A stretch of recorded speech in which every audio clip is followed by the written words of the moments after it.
10 minutes or just how Yeah, many? let's do it. We're on their time at after 9 o'clock, so. Okay. Okay. Well, you guys, we went first. You should go first this time. So, I didn't get to all the questions on the cards, sorry. first, I want to thank the people in this county for letting me have served on the Board of Supervisors for the years that I got to serve there. I know that if I'm fortunate, half the people agreed with what I did and the other half didn't. But I think the most important thing for a community is that we sit down and talk together about what we're trying to do. And you've heard us in our discourse tonight say, that's not what I meant, or this is what I meant, or put words in each other's mouth. And it's best to have that discourse before you get to the documentation and have some misunderstandings. I think that these people that put up E&G meant well and were trying to do something, but failed in the preparation of their language. In 2014, a person that I have disagreed with for many years, but served with him for a number of years on the Board of Supervisors, his name was Bill Center, and he in 2014 said both E&G were just wrong. They were just put together wrong. And I agree that there's just some major flaws in them that they're going to make them very problematic, are going to raise more problems than they're going to solve. Bill Center now has come out and says he supports E&G because our government in this county has been taken over by big development. Well, as I told you earlier, I've been here all my life. I was here before there was any land planning required by the state of California, and it's always been the same thing. But if big development hadn't come in here, I wonder where so many of the people that don't want more people to come would live. I wonder who would have built the systems of roads and the systems of water services that we have. So what we've got to do, instead of going to war over this and being the sore thumb in the whole state of California over its land use planning, we got to sit down together and talk about these things and find out what the right answer is. I did that with former Supervisor Ron Briggs. He wishes I hadn't said his name, but we worked with the authors of Measure Y to put that ballot measure on in 2008. But when they came to us, I said, no, we're not going to do a one-sided thing. So we got opponents and proponents together in the room and worked out Measure Y and accomplished what I think is a Measure Y that works for everybody. And it does its job, it's doing its job. The one problem we have is that in this process, we've spent more money. We spent nearly $600 million since 1992, I think it is, on Highway 50 instead of on our local roads. If I was going to fight for a change, that'd be one of the changes I wanted to see. Let the state build their own state highway. We can't build enough road to deliver people to Sacramento. And probably it's adverse to our own economic development to do that. It would keep people in this county buying in this county if we didn't have such a good road going to Sacramento. So I got a whole lot of notes that I could go on for an hour, but please, I'm sorry to tell you, I kind of like these people. I kind of like what I heard Dee say here earlier tonight.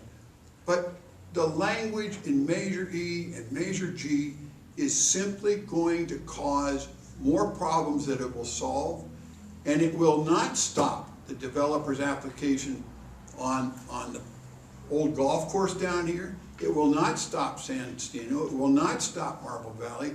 It will not stop the Dixon Ranch. It won't stop them. That's the wrong approach. The vote's on the Board of Supervisors. And sitting down with people, I told my friend the other day, if I was the folks in El Dorado Hills, I'd get a group together and sit down and see what kind of an arrangement we could make with Parker on that property. Because otherwise, everybody's going to be in court forever. You're going to wind up paying attorneys more than the property's worth. So Thank you for being here tonight, and I hope you go home and study this before you cast your vote. So, I heard what Jack said, and he's right, you know, talking is a great idea. The problem is that the public's been going to meetings, being in front of the board. We've been talking, for Sandstino specifically, we actually had little mini meetings, big community meetings with the developer. We were talking, and we still have a project that's at least 6 times more dense than what the land is zoned for. And that's not what the people moved there for and bought into the community. So it is a great idea, but when the people that are living in an area and have bought into their community, your house is your biggest investment you make in your life usually. To have it being impacted by somebody that bought a piece of land or being impacted by your neighbor just doesn't sit well with most folks. And I don't know, and yeah, Bill Center, he did kind of intentionally ask for another an analytical report on this one, Measure E.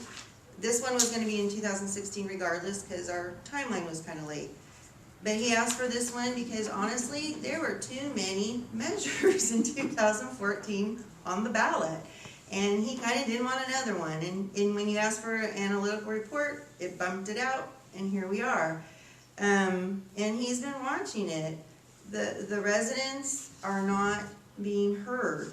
And the general plan update that we just went through, and it was finished in December of 2015, we showed up and we asked them not to do some of these amendments to the general plan. The environmental document, the analysis was flawed, and we showed them many times where the analysis was flawed, and the board went ahead and did overriding considerations and ignored us. And so that's in a lawsuit. The general plan update is in a lawsuit. So talking is a great idea, but you know what? When you're being ignored, this is the right of the people. You give the developers an inch, they're taking a mile, because El Dorado County is a beautiful place to live. There's only so many resources. So I agree with Steve's analysis, it needs to be managed and controlled. I'd like to add just one last thing that I saw a saying that just seemed to apply so much. It says, don't cling to a mistake just because you spend a lot of time making it. It's a two-way street. That's great. So I'd like to thank all of you. We can say thank you.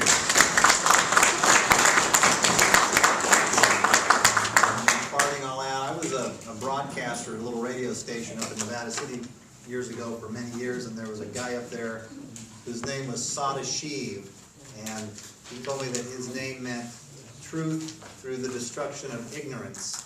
So I hope in some way we've done a little bit of that here tonight. And you're all free to go. Thank you. Thank you for the opportunity. Thank you.